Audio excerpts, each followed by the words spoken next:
So today we're going to be talking about creating hooks for your paper. A hook is going to be the attention grabber of your piece. It's the first sentence that your audience is going to read, and you really want it to make a statement and get your reader's attention. So there are multiple different types of hooks, but some of the more well-known ones are anecdotes, bold statements, definitions, dilemmas, facts, famous quotes, humor, rhetorical questions, and statistics. An anecdote is a short, often amusing story about a real event or person. It can be something that has personally happened to you, or maybe something that is kind of a common, well-known anecdote that perhaps happened to someone famous. With your anecdote, you want to make sure that it ties in to your topic. For example, the topic of our paper is about what it means to be a hero.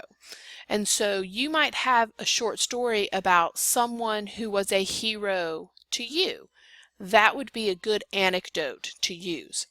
Remember that anecdotes need to be 2 to 3 sentences at the most, so you really don't want it to be half of your paper.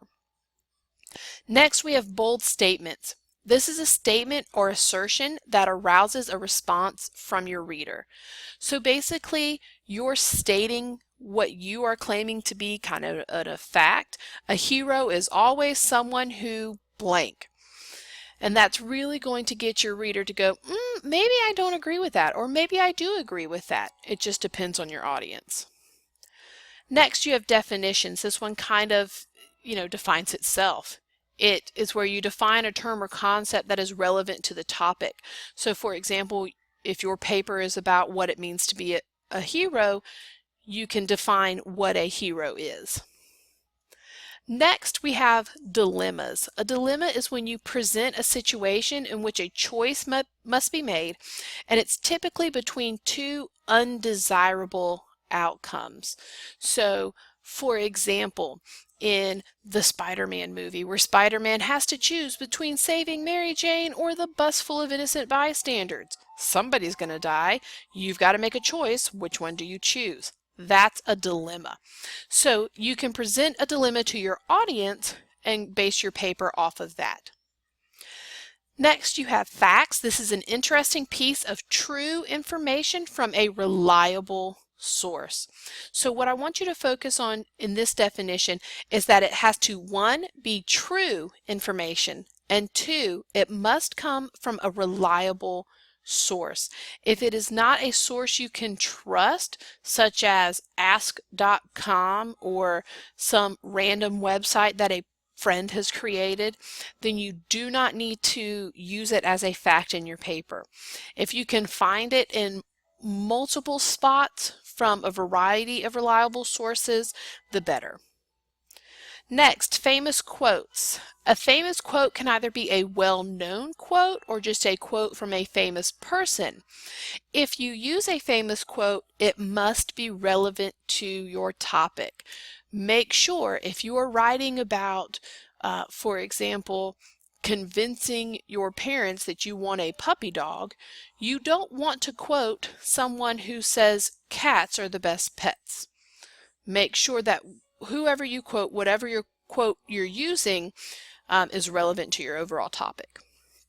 Humor. You can start with a relevant joke or funny story, but remember, it's relevant. It has to deal with your topic. It's not just a random joke or funny story. A rhetorical question is going to be a question that makes your audience think and is not easily answered. So you don't really want it to be kind of a yes or no question. Do you think you've been a hero? That kind of thing. You really want to get people thinking about your topic. And then finally, statistics. It's basically just a surprising statistic from a reliable source. 6% of all doctors feel like people will be able to live past 200 years in the next decade. So you need to make sure that it's a true statistic, one that you do not make up, one that is, again, from a reliable source, and it deals with the topic. If it doesn't deal with the topic, there's no point in including it. So when you start to write your hook, or once you have written your hook, you need to check a couple of things. First, is it interesting? Is it really going to get your audience's attention? Second, does it relate to your topic? Does it serve a purpose in the overall introduction of your paper? And then finally, have you connected your hook to your introduction? Is there a transition between your hook and your thesis statement? Or is your hook just randomly placed? If you've done all of these things, then you've probably got a really great hook and you're good to move on to the next step.